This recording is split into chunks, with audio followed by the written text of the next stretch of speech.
Purchase ಮಾಡಿ ಮಾಡಿ ತುಂಬಾ ಸುಸ್ತಾಗೋಗ್ತು. ಪದ್ಮಜ ಅವರೇ, ನೀವ್ ನನ್ನ ಜೊತೆ ಇದ್ದಿದ್ದಕ್ಕೆ ಸ್ವಲ್ಪ ಹೆಲ್ಪ್ ಆಯ್ತು. ಅಲ್ಲ ಜಡ್ಜಿ ಅವರೇ, ನೀವ್ ಯಾಕೆ ಇಷ್ಟೊಂದು ಸೀರೆ ಪರ್ಚೇಸ್ ಮಾಡಿದಿರಿ ಅಂತ ನಂಗೆ ಗೊತ್ತಾಗ್ತಾ ಇಲ್ಲ. ಕಡಿಮೆ ಬೆಲೆಗೆ ಸಿಕ್ಕಾಗ ತಗೊಂಡ್ಬಿಡ್ಬೇಕು. 1000 ಸ್ಯಾರೀಸ್ ನಮ್ಮ ಮನೇಲಿ ಇದ್ರೆ ಆ ವಿಷಯ ಪೇಪರ್ ಅಲ್ಲಿ ಬರುತ್ತೆ. ಅದಕ್ಕೆ ಇಷ್ಟೊಂದು ಸೀರೆಗಳನ್ನೆಲ್ಲ ತಂದಿಲ್ಲ, ಇದನ್ನೆಲ್ಲ ಮನೆ ಮಂದಿಗೆ ಹಂಚ್ತೀರಾ ಅಲ್ವಾ? ಅಲ್ಲೋ ಡೋಂಟ್ ರಮೇಶ್, ನೀವ್ ಪರ್ಚೇಸ್ ಮಾಡಿರೋ ಎಲ್ಲಾ ಸೀರೆಗಳು ತುಂಬಾ ಚೆನ್ನಾಗಿದಾವೆ. ಎಲ್ಲಮ್ಮ ಎಂತೆಂತ ಸೀರೆ ತಂದಿದ್ಯಾ ತೋರ್ಸು.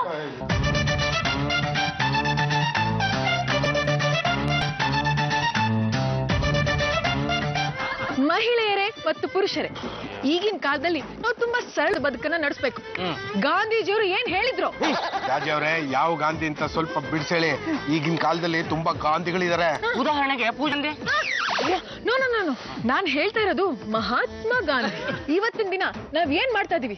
ದುಬಾರಿಗಳನ್ನ ಕೊಂಡ್ಕೋತಾ ಇದೀವಿ. 1000 ರೂಪಾಯಿ ಬೆಲೆ ಬಾಳುವಂತ ಸೀರೆಗಳನ್ನ ಉಟ್ಕೋತಾ ಇದೀವಿ. ಆದ್ರೆ ಬಡವರು ಏನ್ ಮಾಡ್ತಾ ಇದಾರೆ?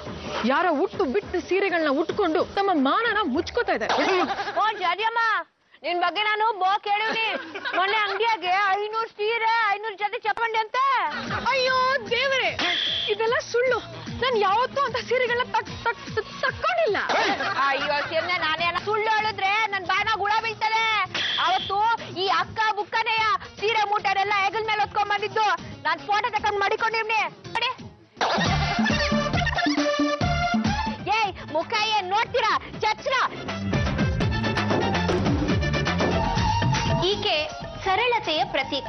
ಹಿಂದಿನ ಕಾಲದಲ್ಲಿ ನೀವು ಕಸ್ತೂರಿಬಾ ಅವ್ರ ಬಗ್ಗೆ ನೋಡಿದ್ರಿ, ಅದು ಆಗಿನ ಶತಮಾನ. ಈ ಶತಮಾನದಲ್ಲಿ ನೀವ್ ನೋಡ್ತಾ ಇರೋದು ಜಾಜಿ ಬಲ್ದಿನ್ನಿ ಅನ್ನೋರ್ನ. ಈಕೆ ಹತ್ರ ಕೇವಲ 500 ಸೀರೆಗಳು ಮಾತ್ರ ಇರೋದು. 5 ಜನ್ಮಕ್ಕೆ ಸಾಕಾಗುವಷ್ಟು ಸೀರೆಗಳನ್ನ ಒಂದೇ ಸಲ ತಗೊಂಡಿರುವಂತ ಮಹಾ ತಾಯಿ.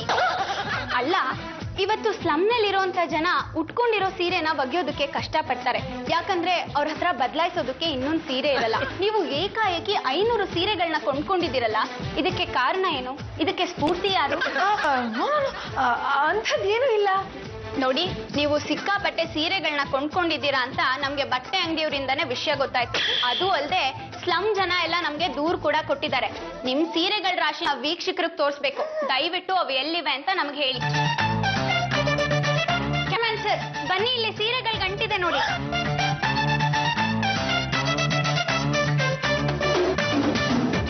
ನಿಮ್ಮಿಂದ ಅಂತೂ ನಂಗೆ ತುಂಬಾನೇ ಸಹಾಯ ಆಗ್ತಿದ್ಯಪ್ಪ.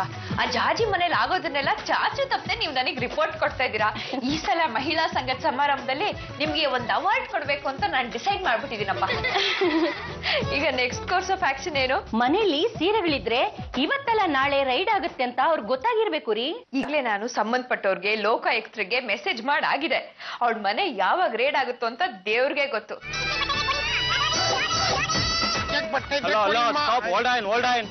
ಯಾರ್ರಿ ನೀವು?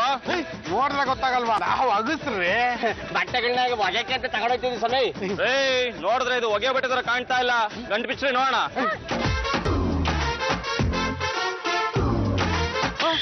ಏನ್ರಿ ಹೊಸ ಸೀರೆಗಳೆಲ್ಲ?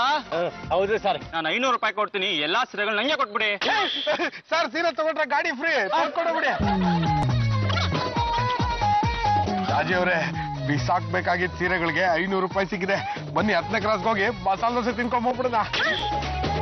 ಒಂದ್ ನಿಮಿಷ. ಏನ್ರಿ ಇದು ಇಷ್ಟೊಂದು ಸೀರೆಗಳು? ಅದು ನನ್ನ ಹೆಂಡತಿ ಸೀರೆ ತರೋಕ್ ಹೇಳಿದ್ಲು, ತಗೊಂಡೋಗ್ತಾ ಇದ್ದೀನಿ. ಪ್ರಿಯ ವೀಕ್ಷಕರೇ, ಒಬ್ಬ ಸಾಮಾನ್ಯ ಪೊಲೀಸ್ ಪೇದೆ ಇಷ್ಟೊಂದು ಸೀರೆಗಳು, ಇಷ್ಟೊಂದು ಬಟ್ಟೆಗಳನ್ನ ಇಟ್ಕೊಂಡಿದ್ದಾನೆ ಅಂದ್ಮೇಲೆ ಇವ್ನು ಎಷ್ಟರ ಮಟ್ಟಿಗೆ ಭ್ರಷ್ಟಾಚಾರ ಮಾಡ್ತಾನೆ ಅಂತ ಇದ್ರಲ್ಲೇ ಗೊತ್ತಾಗುತ್ತೆ. ಮೇಡಮ್, ಇದನ್ನೆಲ್ಲ ದುಡ್ಡು ಕೊಟ್ಟು ತಗೊಂಡ್ಬರ್ತಾ ಇದ್ದೀನಿ. ನಮ್ಗೆ ಒಳ್ಳೆ ಸೆನ್ಸೇಷನಲ್ ನ್ಯೂಸ್ ಇದೆ ಅಂತ ಹೇಳಿ ಕಳ್ಸಿರೋ ರಾಜೇಶ್ವರಿ ಅವರೇ ಇದಕ್ಕೆ ಸಪೋರ್ಟ್ ಮಾಡ್ತಾ ಇದ್ದಾರೆ. ಅವರ ಕುಮ್ಮು ಇದಕ್ಕಿದೆ ಅಂತ ಇದ್ರಲ್ಲೇ ಸ್ಪಷ್ಟವಾಗುತ್ತೆ. ಏನ್ ರಾಜೇಶ್ವರಿ ಅವರೇ, ನೀವ್ ಹೇಳಿದ್ದು ನಿಮ್ಗೆ ಉಲ್ಟಾ ಹೊಡಿತಾ ಇದ್ದಾರೆ? ನನಗೂ ಅದಕ್ಕೂ ಯಾವ ಸಂಬಂಧನೂ ಇಲ್ಲ ಅಂತ ಹೋಗಿ ಹೇಳ್ಬಿಡ್ತೀನಿ. ಅಲ್ಲ, ಎಕ್ಸ್ಕ್ಯೂಸ್ ಮೀ, ನೀನ್ ಹೇಳೋದನ್ನೆಲ್ಲ ನಂಬೋಷ್ಟು ಮೂರ್ಖರಲ್ಲ TV 10 ಅವರು. What you mean? ನೀನೇ ಬ್ರಿಲಿಯಂಟ್ ಅಂತ ತಿಳ್ಕೊಂಡಿದ್ದೆ, ಆದ್ರೆ ನಿನಗಿಂತ ನಾನೇ ಬ್ರಿಲಿಯಂಟ್ ಅಂತ ಪ್ರೂವ್ ಮಾಡಿ ತೋರಿಸಿದ್ದೆ. ಅದೇಗೆ? ಇಂಥದಕ್ಕೆಲ್ಲ ಕುಮ್ಮ ಕೊಡ್ತಿರೋದು ನಾನಲ್ಲ, ನೀನೇ ಅಂತ TV 10 ಅವ್ರು ತಿಳಿಸಿದ್ದು ನಾನೇ.